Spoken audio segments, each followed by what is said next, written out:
All right, welcome, ladies and gentlemen, to the very first episode of a new podcast that we are going to bring to you each and every week here. I am Justin Spears. I'm joined by Michael Walden, and we are going to be producing every week the Hoosier Legends Weekly, which is going to be a podcast show where we talk a little bit about what's going on with this brand new conference that's been formed here in Central Indiana. We are both educators and both passionate about high school sports and working with students in and out of the classroom, as we are both educators again. And so we're just really, really excited to be able to bring this show to you.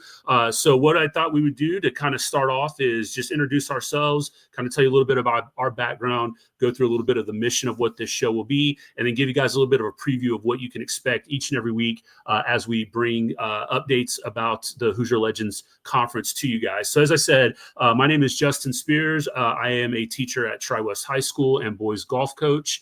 I also work internally with the Tri-West Sports Network, which is a club organization that we have in our building that allows our students to be able to help promote our athletic programs in the building by broadcasting, streaming live events, and then also providing weekly recaps and write-ups on events. And so I've been in education now for a little over 10 years. I've coached a variety of sports from boys basketball to boys and girls golf. And so, yeah, just really excited about being able to, again, promote our student athletes. I think it's a really important job that we have as educators to help promote our athletes. And so anything that we can do to help shine a spotlight on the young men and women that put in such hard work into their sports and dedicate it to their craft, I'm all about it. So that's a little bit about me. I'm going to kick it over to our co-host now and let him tell you a little bit about himself, Mr. Mike Walden. Mike, what is happening on this fine Tuesday evening? Hey, Justin. Thanks for the introduction. Appreciate it. Tuesday night, real busy over at Tri-West. As I was picking up one son, I was from football practice. I saw, junior high volleyball happening. I saw boys soccer happening, middle school football. It's time, right? It's the fall. It's sports time, and really excited about it. I'm an educator as well with Justin. I think football is probably my go-to sport when I'm looking at high school.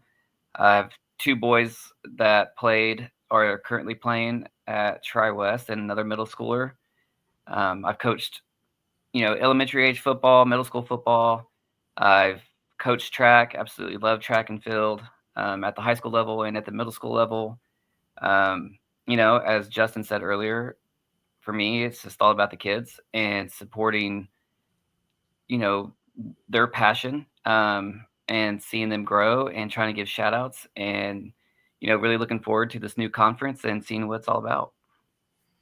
Yeah, absolutely. I think that is something that we're both, I know, having known Mike for a long time, we both really invest a lot. I should mention, too, that I have a senior and a sophomore in the building. One's a wrestler, one's a soccer player / kicker for football, too. So, yeah, we're invested a lot in our community. And so what we want to do is we put together this show and kind of just, provide our listeners with a little bit about what our mission is here. We've already mentioned it several times in the opening, but we really are all about helping to promote this new conference because we know in this day and age, there's a lot out there online, and we want to be able to bring out the best in those who invest, again, so much time and energy, effort into that, along with the coaches as well. We want to highlight the good work that coaches are doing. There's always that level of negativity, in the virtual world, and so we want to try to bring about a positive message of helping to promote these programs. And although we are both Tri-West,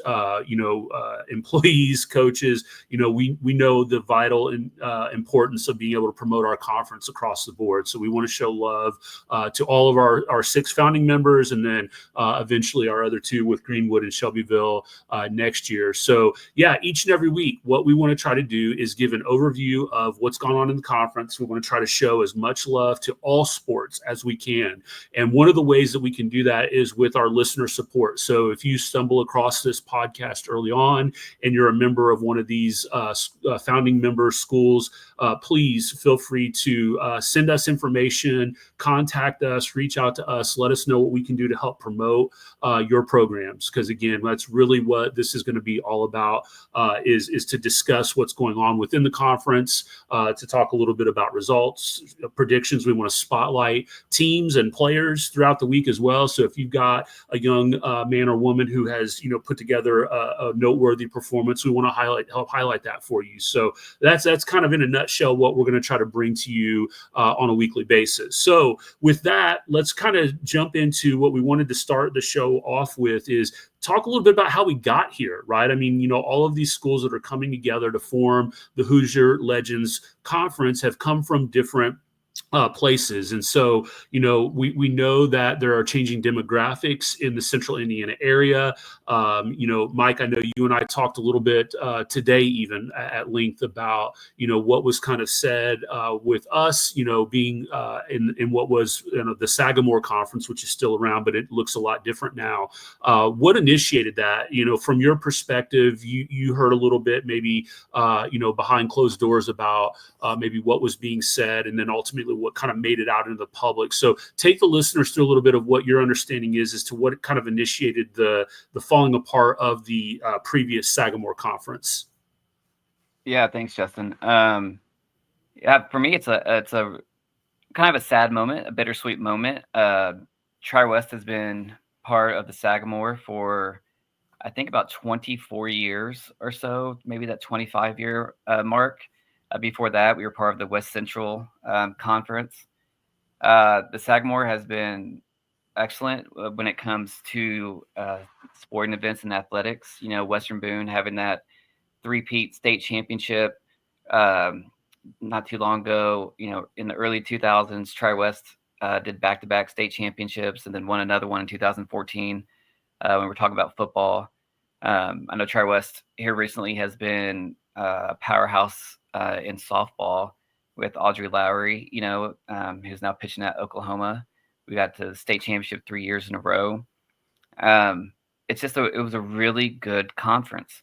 But talking to everybody in the background and figuring out what actually happened, I think it was enrollment was one of the big issues. I think the schools that end up leaving were worried that Tri-West, Danville, and Lebanon were getting too big. And then it felt like it was going to be a struggle to compete with the three bigger schools.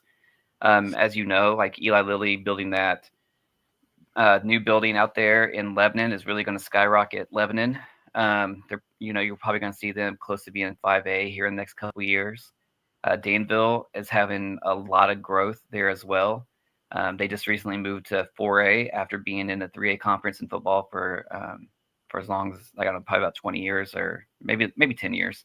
But you're seeing a lot of growth. They're kind of a smaller 4A school, but wouldn't it be surprising in the next 6 to 8 years that, they'll be hitting 5A. Tri-West is a little bit different. We're a mid 3A school. We're not seeing as much growth as Lebanon and Danville, but we're still in that corridor of growth. The Sagamore, the guys that left are more rural, Montgomery County, and then you have, Frankfort, and then Western Boone as well in Boone County. So they're not seeing the growth. They're looking at the future, and I think they just wanted to make sure that they stayed in a conference that fit their demographics more. Yeah, absolutely. And I know that was something that you and I both hit upon in our conversation is, when you look at the overview of what has happened with demographic changes in central Indiana in particular, obviously there's a lot of outgrowth, suburbs. It's pushing further and further out, both in all directions, all four directions. Obviously, we've seen, you and I talked about the growth, for example, on the east side of like New Pal, Eastern Hancock, Greenfield Central. It's happening south, Center Grove has exploded. You've got, pushing all the way down into Johnson County with Indian Creek, who's going to be in our conference as well. So it really kind of leaves some of these schools that are, we're going to be welcoming in Greenwood, and we kind of talked a little bit about that. And so I think it's going to be really interesting to see. And I said this to you and I wrote it down, kind of as a note that I think some schools are going to thrive. It might be a good thing for them to be in this new Hoosier Legends, where maybe in their previous conferences they struggled to get a footing in some of their athletic programs, and it might challenge others a little bit more. Just because they'll maybe go from bigger end of the spectrum in a smaller conference to now smaller end of the spectrum in a bigger conference as those kind of things change. But I still think you're going to see a real competitive balance across the board. Certainly in kind of the big, well-known, sports like your football, your basketball, where size of the school maybe has even bigger impact. Not that it doesn't obviously impact other sports as well, but maybe levels the playing field a little bit with some sports to not have to be 5A versus a 3A school. Maybe there's still a little bit more competitiveness in there. I don't know. We'll see. I think time will tell on that. So I think ultimately, when you look at the landscape, though, this is going to be a really good thing for these 6 founding schools. And then, as we mentioned, with Greenwood and Shelbyville coming out, I think that's only going to help bring in a little bit more here in the coming years. And so kind of excited to kick this off and see where this thing goes. So with that, let's kind of go in and talk about what's already going on, because we've got this seasons underway over the weekend. I know girls golf seems to kick it off for everybody. They probably have a couple of invitationals and a few duels or 3-ways in already, but most other sports kind of got kicked off this weekend. We had scrimmages in football, and I know kind of internal scrimmages as well, so that's out of the way. We're looking forward to week 1. So what we want to do in this segment of the program is just kind of run through and talk a little bit about what we've seen going on early in the season and some other things that we're going to see happening later in the season for some of these schools. So, Mike, let's start by talking about Monrovia. Monrovia is a school that's had a really proud football program for a very successful for a number of years. About a decade ago, they made really good runs deep. I think some state titles, had a little bit of a dip, but now they're seeing a resurgence, right? So for them in football, I think it's going to be really interesting to see how they fit in, with some, again, other perennial powers. Like you mentioned, Tri-West has always kind of had, success with their football program. Speedway's always been one that's been super competitive, right? So it's going to be kind of interesting. Triton Central, we'll talk about them in a little bit. So how will Monrovia's football program be able to adjust and adapt with that change? You and I talked a little bit about boys basketball. There's a big shakeup down there with Coach Nick Hinojosa, who had led the program, boys basketball program down there, leaving for Lebanon. And now you've got longtime Danville coach Brian Barber stepping in down there, which was kind of a shock in the Hendricks County region. Those that have known Coach Barber at Danville has had tons of success there. So it'll be interesting to see how his style can fit into Monrovia. So any thoughts on that? And then maybe what you've kind of seen with some early results from programs down there? Yeah, so when I'm looking at Monrovia, and that Brian Barber get is huge, right? That is a legendary coach, Hall of Fame coach, in my opinion. He's one of those coaches where you name a court after, right? Mm-hmm. Like, so it wouldn't be surprising if that ever happens there at Danville. And I'm really, really excited to see how Monrovia responds to that new coach. I think first-year coach, he knows what he wants. First-year coach at Monrovia, right? He knows what he wants. He knows what he expects, and he's going to push those kids hard. He runs that 1-3-1 defense that was unbelievable. Stopped so many schools from scoring. I'm thinking that this year is probably going to be a better year than last year for Monrovia. But I'm looking forward from like 2 to 3 years from now and watching Coach Barber really get that program off and being a consistent competing for the Legends Conference title. So that's a really good hire for Monrovia. Yeah, also, when we're talking about other good hires in softball, Monrovia hired Coach Baker. She was a 3-year assistant coach at Brownsburg. Obviously, Brownsburg is a phenomenal athletic program. She's going to bring down there a lot of success and a lot of knowledge. Monrovia last year were regional champions, and they're bringing back 11 11 players back on the field, and so Monrovia is going to be a real tough beat. They're looking to compete hard for that conference championship as well.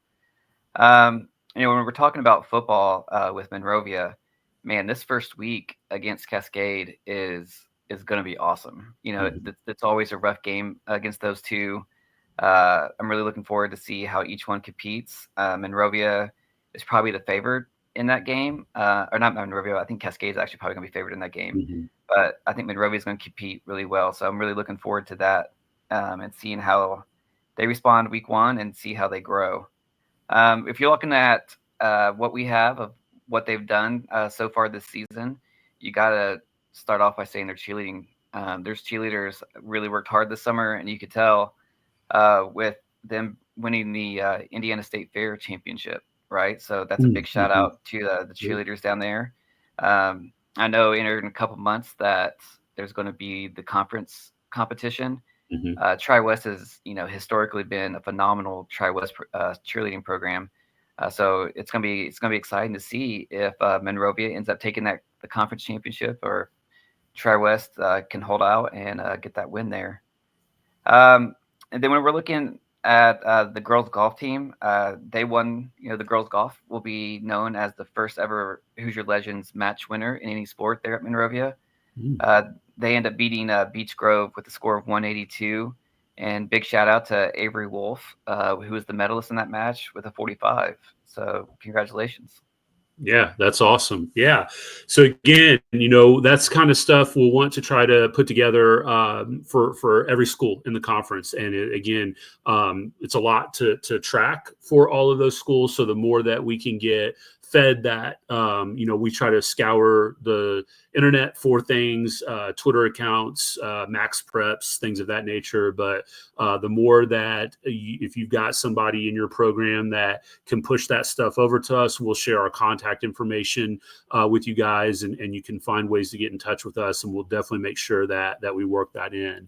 Let's turn our attention here to Triton Central. And again, kind of starting off with football, this is a school that has had a very solid program for about the last 20 years. In fact, more recently, they've had double-digit wins in 5 out of their last 7 seasons, which I found kind of fascinating, because that's not really a program. It's kind of like a sleeper program, right? I mean, if I told you that, it might surprise a lot of people to know that they've had that level of success out there. And it could be, again, maybe just kind of in the shadow of New Pal and other, bigger programs out that way. I mentioned earlier Greenfield Central, but this is a very, very solid run program out there. Their girls basketball went 6-1 and won the ICC last season.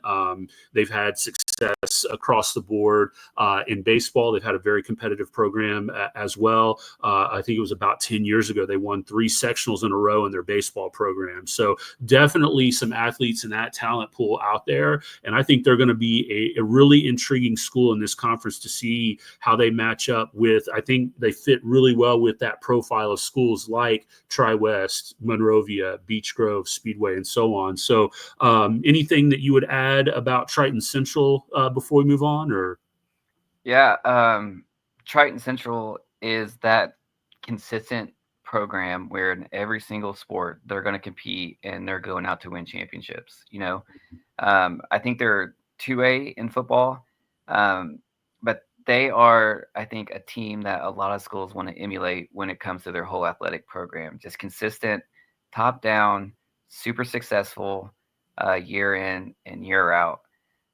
When we're talking about Triton Central, it's hard not to talk about their football program, as you mentioned. Just absolute powerhouse down there.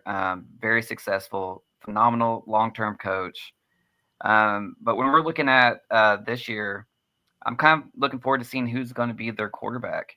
Sam Collier was a phenomenal quarterback, and I can't remember the guy's name, the quarterback who went to Eastern Michigan just a couple years ago. But man, to have back-to-back quarterbacks, one Division I and another one super successful for a 2A school is, kind of ridiculous when everybody's trying to compete against them. You know what I mean? Yeah. So, I didn't get a lot of information about how Triton Central's doing this year.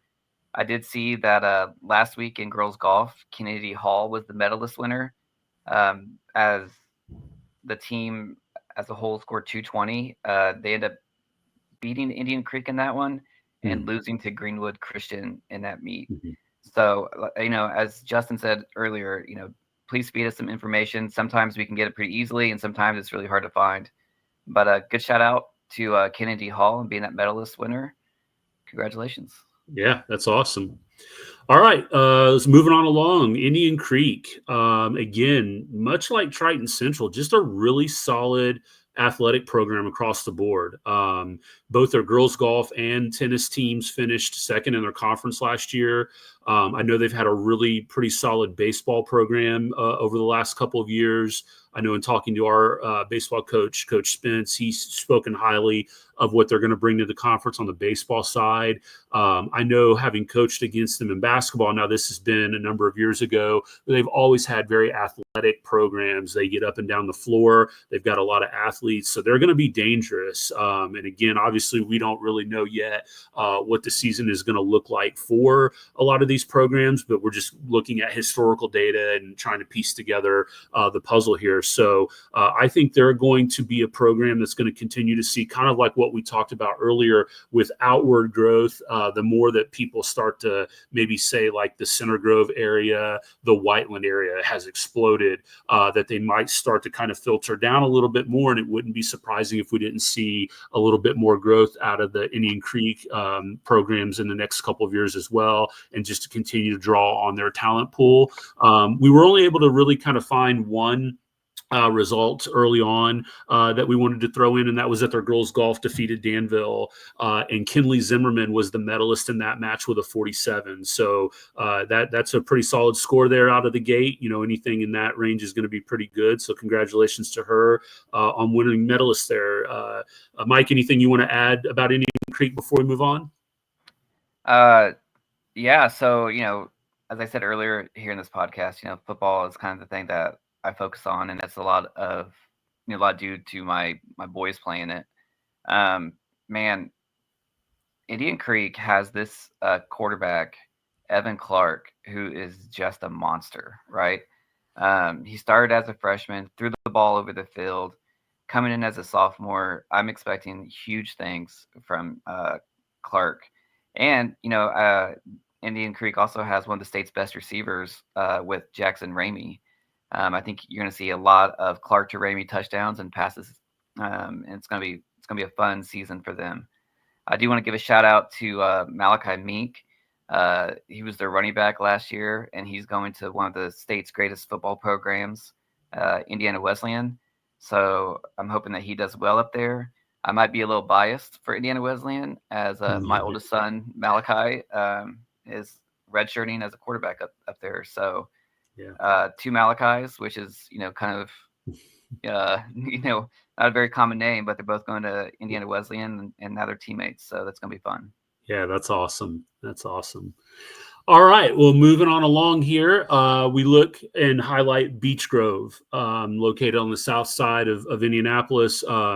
Again, traditionally, really solid basketball programs down there. I not really thought about this much, but within the last several years, they've produced two D1 players, both on the boys and girls side. Katie Geralds, who some people may be familiar with, and her success going on to Purdue, and then John Hart, who I actually coached against, that went to Purdue as well. Played up there probably about 5 or 6 years ago at this point now, and I believe is on the coaching staff there. We played them in basketball last year at our place, and I believe I saw him listed on their coaching staff. So it's always good to see alumni getting back and involved and giving back to the schools that that they grew up and played in. So I kind of have focused on them a little bit and been over to their place a lot for basketball. What were you able to find, if anything, about some of their early results here with some of their other sports, Mike? Yeah, so in volleyball, it seems like they're kind of struggling here early on. They did get they won a set against powerhouse Ben Davis last week, and then today, Tuesday, August 19th, they end up losing in 4 to Warren Central too. So for Beech Grove, I think, are they a 4A program, I believe, going against Ben Davis, which has like 5,000 students, and Warren Central, who has like 4,000 students, and still being able to hang in there is good for them. Unfortunately, earlier this week as well, yesterday I think it was, they lost to big conference rivals Lutheran. And girls soccer, I apologize if I don't say this name correctly, but Coach Urbanski got her first win as head coach. So congratulations, Coach. That's awesome. Way to pick up your first win. They beat Crispus Attucks 2-0. And they picked up a second win, too, by beating Lutheran 4-3. So in that game, all 4 goals were scored by Harper Moore. So, a hat trick +1. I'm not sure how you say that in soccer, but yeah. That's phenomenal by Miss Moore. So congratulations to them. Also, when we're talking about football, I think the one person that everyone's looking forward to watch and to see how he's going to perform is Bishop Moore. He's listed as one of the top 2028 recruits. This kid, a sophomore, is 6'6", 200 pounds at quarterback. So that's going to be an intimidating force for everybody they face. So really looking forward to see how Moore does this year.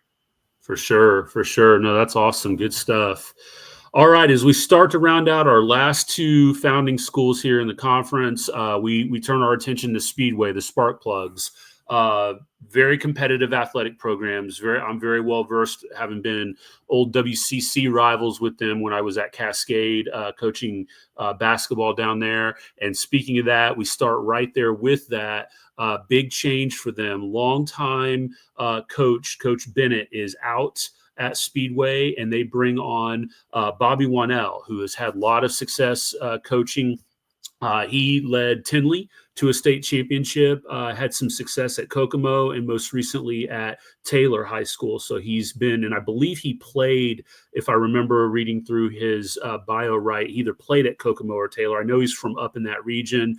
I believe he even went on to play like D2 or D3 ball for a little while. I think he was a preferred walk-on at IUPUI. So he's got tons of experience, obviously on the playing side, but then the coaching side as well.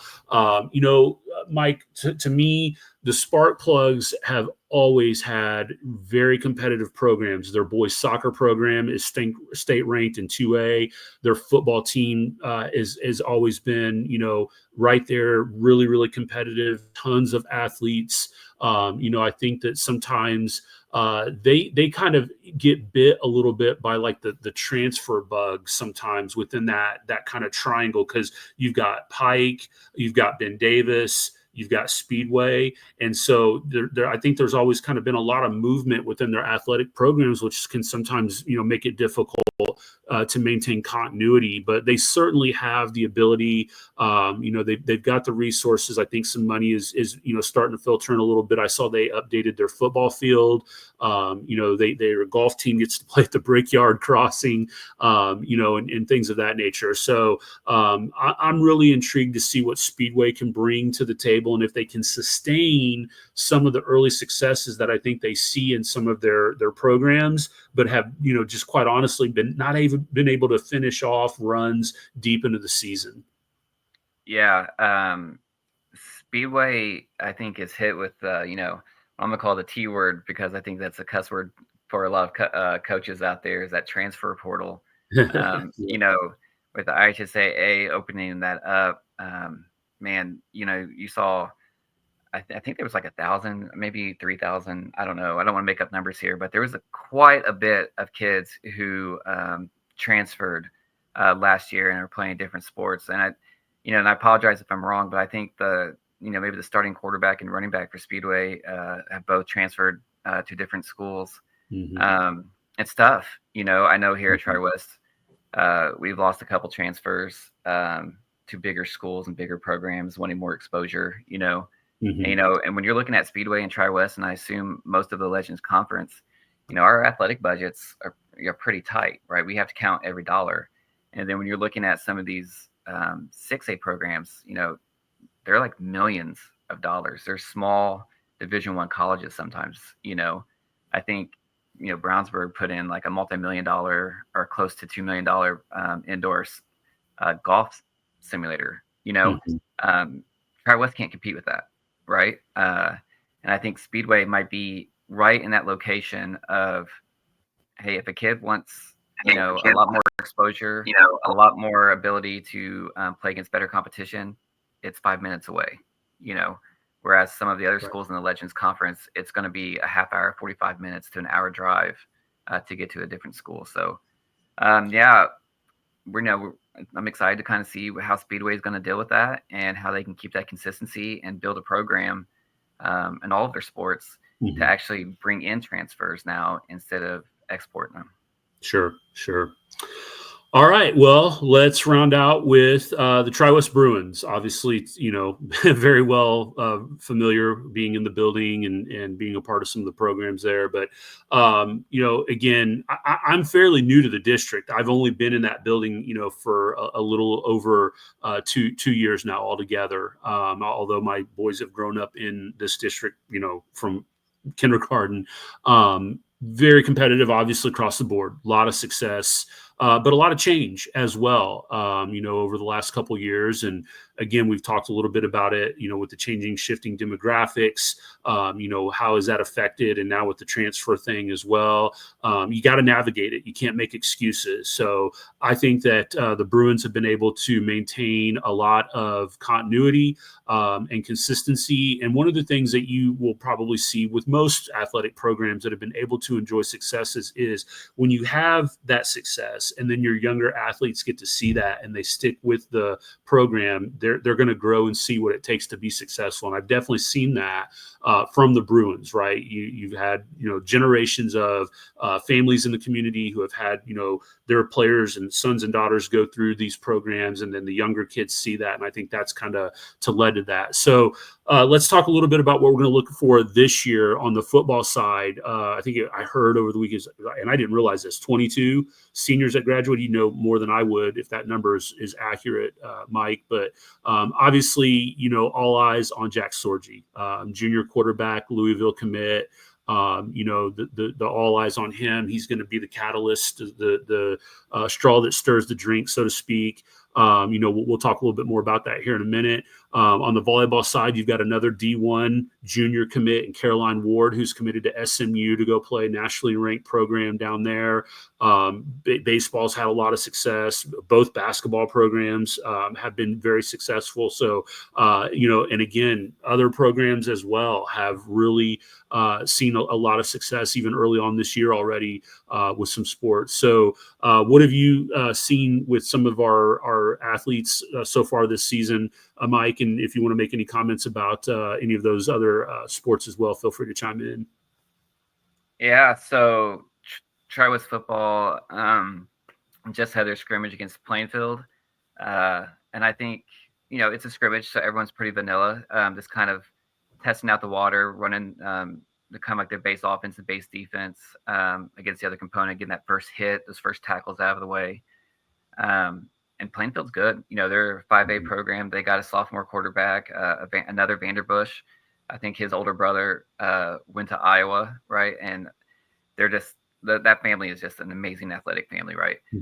But Tri-West kind of held its own in the scrimmage. It's like 15 plays, then you switch, and the other team gets 15 plays. I think over a half, I think Tri-West, is like tied, really competitive with them. And then maybe in that second half of the game, I would see Tri-West probably losing to Plainfield, just getting worn down by their running back. I mean, he's just huge, and just their offensive line is so much bigger, than a 3A school program can produce. But, good things to come. Jack looked amazing out there. We had a couple wide receivers, Jack Scarver, who made a great catch. Sophomore Quentin Alexander made this catch when he had to come back off a fade ball, and he kind of like mossed him, went over the guy's back, caught it. It was a big moment for us. So that was pretty cool to see that the young guys coming up and making big plays. We're looking at volleyball. Not only did Caroline Ward commit over the summer to SMU, who's a top 10 national champion contender, right? But she was also on the U18 or U19, one of those national teams.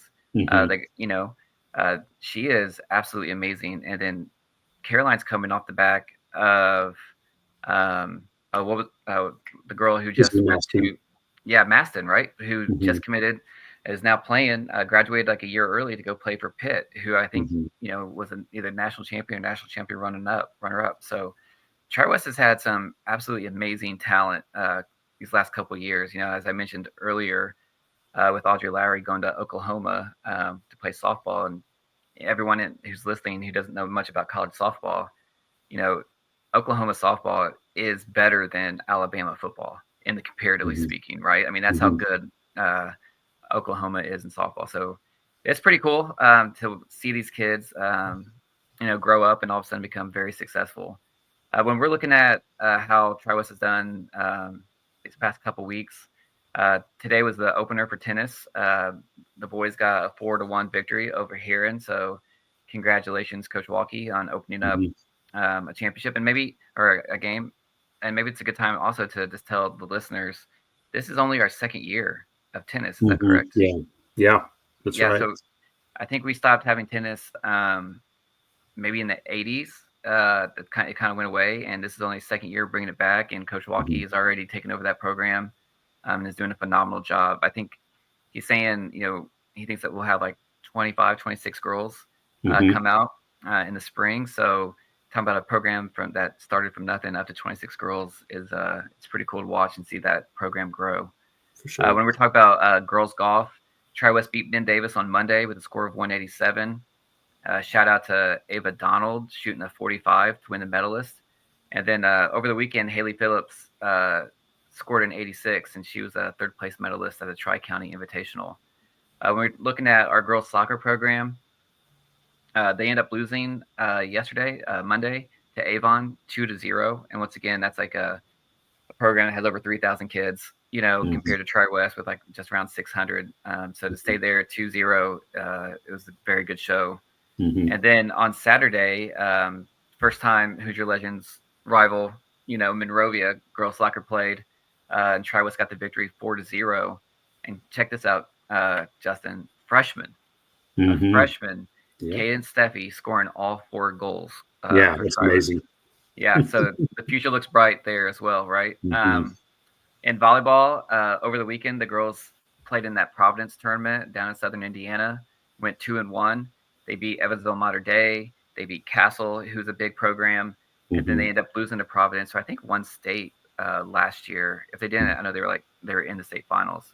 And then tomorrow is going to be against Danville, old Sagamore rival, county rival. The place is going to be crazy. Doing a whiteout for that game. It's going to be exciting to see what happens there. Yeah, absolutely. Yeah, lots of good stuff going on there.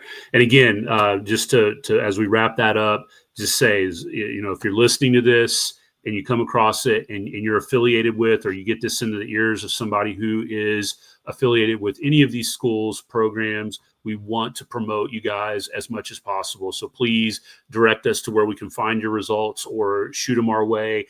And we will be more than happy to fill in programming with shouting out your results and your players, the good things that they're doing, because that's, again, that mission of what we're trying to do.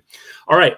As we wrap up this inaugural episode here, we want to turn our attention to Friday night. We know how big that is for a lot of schools, Friday night football, Friday night lights. So we thought we would run through previews of each of the Hoosier Legends teams. And Mike, something that I found kind of interesting as I was going through and reviewing this, every Hoosier Legends school is on the road week 1, which will be a really good test for all of these programs. So let's just jump right into it. And the way we're going to do this is we'll talk about the 2 schools, give our kind of predictions, ideas on what we think might be the outcome of this. So maybe a little bit of fodder for some people, and that's fine. We want that. We want a little bit of entertainment in this as well. So let's start with our school, Tri-West at Webo. Like you said, old Sagamore rivals. Both teams have had a lot of success, and I think this is going to be another great showdown. Both of these teams, obviously, a lot of regular season and postseason success. Last year, the Stars went 9-3. 2 of their losses were against 4A schools. For the Bruins, on their part, they fought through a pretty tough start, 2-4 last year, a host of injuries. they did not quit on Coach Ward. They stuck with it, fought all the way back to make it to regionals. As we said, the Bruins feature Louisville commit quarterback Jack Sorgi. The question is, Mike, will it be enough to push the Bruins to victory? And without sounding like a cop-out, because I genuinely mean this, I think this is a pick 'em, in my opinion. I mean, it's early. We really don't know what to expect from either of these programs. I could genuinely see this game going either way. Potentially, maybe Weibo gets a little bit of a bump from a home field advantage. I mean, I don't know what that will mean to them. Maybe the Bruins are motivated to not want to start the way that they did last year. So I think it's really just going to come down to which team, not to sound cliche, but which team wants it the most, in my opinion. What are your thoughts? Yeah, I guess I can see it that, if we want to play the game of, being nice to our neighbor from the north. Western Boone lost a lot. Let's just be honest. They lost 3 of their offensive linemen. They lost a tremendous quarterback in Potter. They lost their star running back who absolutely destroyed Tri-West last year, having some huge runs and just kept going right down the middle and getting our guys so tired and worn out. They lost their best wide receiver. It's a completely different Western Boone team, right? And Tri-West, like you said earlier, we lost 22 players, and almost every one of them started either on the offense or in the defense, right? So both teams are going to be looking completely new. I think the benefit for us is, we have, Jack Sorgi. I think this season, especially early on, we're going to be relying on him and seeing how he does. We have Braxton Fleece, who's coming back from starting as a sophomore at safety. He's still going to be there at safety, but, we're going to see him at the running back position sometimes. And then you're talking about Carter Cummings and Jack Scarver on the outside. You have Eli Morgan, a senior coming back who was spectacular last year at the tight end position. I think when you're looking at that and you're looking at Brandon Ramirez and, he's anchoring our offensive line. We have Gabe Miller, who is a phenomenal defensive lineman. We have Jaden Rose coming back. These guys know football. They live, breathe football. And I think what we're going to see is a Tri-West team who wants to say, you know what, last year was a fluke. We're going to get you back. And I think they want it more. Like you said, who wants it more? And I think it's going to be the Bruins, and I know that's a homer call. I get it. No. But knowing these kids like I do, I think they're going to be ready. I'm going to say conservative. I'm going to say it's going to be a 28-14 game Tri-West. But if that turns into a 35 or 42 point, game, I won't be surprised. I don't think Western Boone's going to allow that to happen. They're too well coached. I mean, Justin Pelly is probably one of the best coaches out there. He's won 3 state championships. He's won 4, Sagamore conferences. He knows how to coach. He knows how to win games. Let's be real, right? Sure. But man, they lost a lot, and I think the guys that we have coming in will prove themselves on Friday night to be the better team. Yeah. Let's hope so, for our sake. Yeah. All right. Let's turn our attention to Triton Central out east, going even further east out to Batesville. Both of these programs have been highly successful the last 2 seasons. They met in last year's season opener, and the Bulldogs of Batesville got by with a 21-14 victory. Honestly, this may come down to who returns the deepest roster, because I did not have a chance to really dig deep into seeing what either roster is going to look like, what was lost, what was gained. Either way, it should be a great matchup. I do think that the home team Bulldogs probably slide by again with a narrow victory. Yeah, I think this is a pick'em game, right? Either team can come out and win. Both lost their quarterbacks. Batesville quarterback was a Notre Dame baseball commit, and man, I think Tri-West played Batesville in the regional championship last year, and they are just massive human beings. I don't know what they have down there, but their offensive line was huge. They hit hard. The running backs hit hard. I mean, I know he was a quarterback, but man, that kid could just play. I mean, he played both ways. He started linebacker, I believe, and quarterback, and it was really cool seeing a team that I think it might have been the first time we played each other, and just how much they love football, and it's just a smash mouth game that they play. Yeah. I think this is the first time Triton Central. Did they lose to them last year? Yeah. Did they play? Yeah. Opening I game. think. Yeah.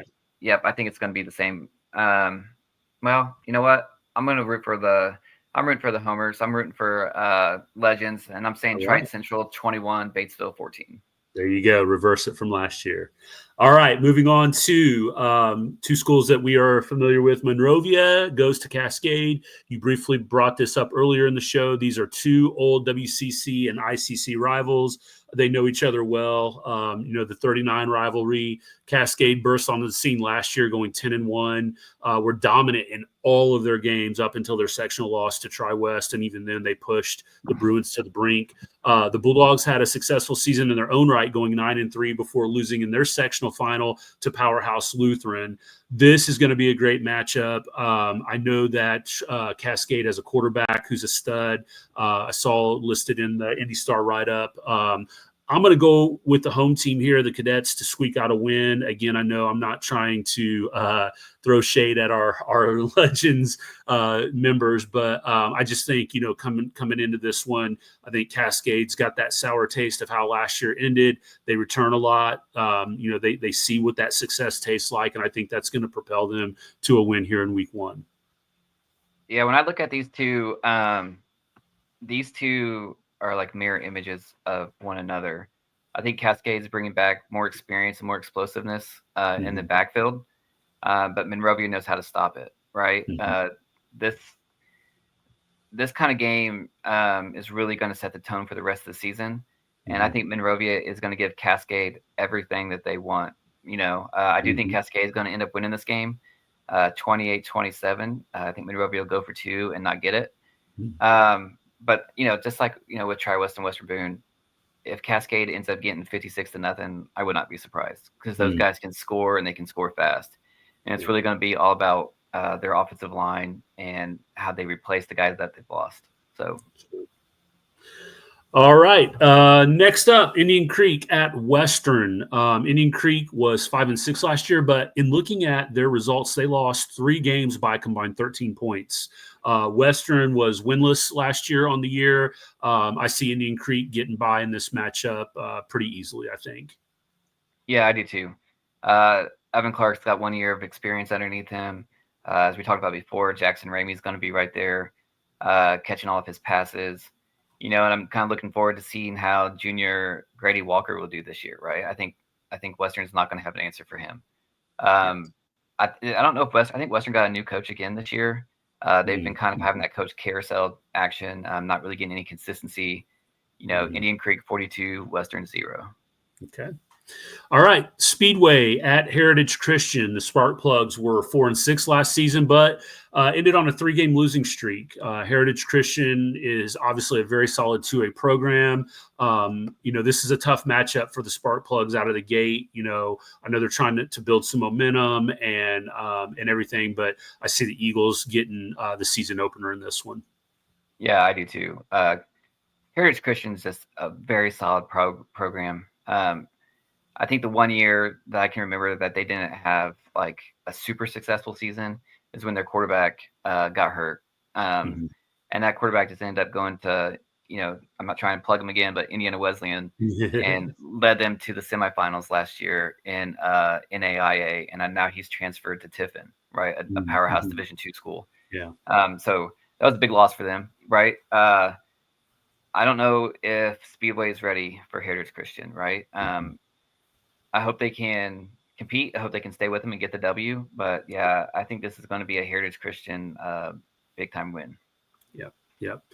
All right. And our last matchup for week 1 shows Beech Grove at Greenfield Central. Mike, there's no way to go about this. This is going to be a tough test for the Hornets. Coach Nolting, who I know out at Greenfield Central. He was on staff at Cascade when I was down there. Has established a rock solid program at Greenfield Central. They traditionally run the ball.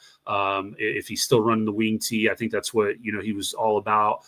They are just pound the rock, and they play really solid defense. He's a big weight room guy. They've really, that school district has blown up, so I know they've got a lot of numbers out there now. I just see them running away, no pun intended, with this one from the Hornets. Yeah, I absolutely agree.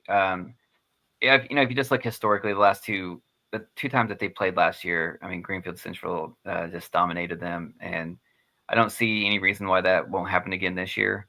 But as we talked about earlier before, really, really excited to see how this Bishop Moore, how he does. He could be a game changer coming in. And then, we can't forget about Franklin Gibbs on defense. He's going to be a senior this year. As a junior, he had 143 total tackles. Wow. And I expect him to just he's going to be busy. You know what I'm saying? Mm-hmm. I expect him to have a lot of tackles, but he's going to be busy all over the field getting Greenfield Central. So, yeah, I wouldn't be surprised if Greenfield Central probably gets this game 35-14. All right. Well, that is our preview into Friday Night Lights for week 1. Again, that's pretty much what we'd like to try to bring to you guys each and every week. So I think this is going to be a lot of fun, Mike, as we get further into this, and hopefully we can develop, a rock solid following of members from across our Legends Conference, Hoosier Legends Conference schools. Would love feedback, would love any kind of information that you can feed to us. We will be posting these episodes up on a YouTube channel, and then we'll also be putting together some social media where you can connect with us. We'll get our email out, and then it would be very easy to get in contact with us and hopefully be able to share some of the great things that are going on in your athletic program. So before we put a bow on this first episode, Mike, any other information you want to throw out there? No, not really, man. I'm just really excited for this new conference. The season's upon us for football and volleyball. Just great sports all around. So good luck to all the teams out there. Let's go Legends. Absolutely. Yeah, let's do it. And so we'll be back with you guys next week to go through what we get for results from this weekend. And again, look forward to being with you again next week.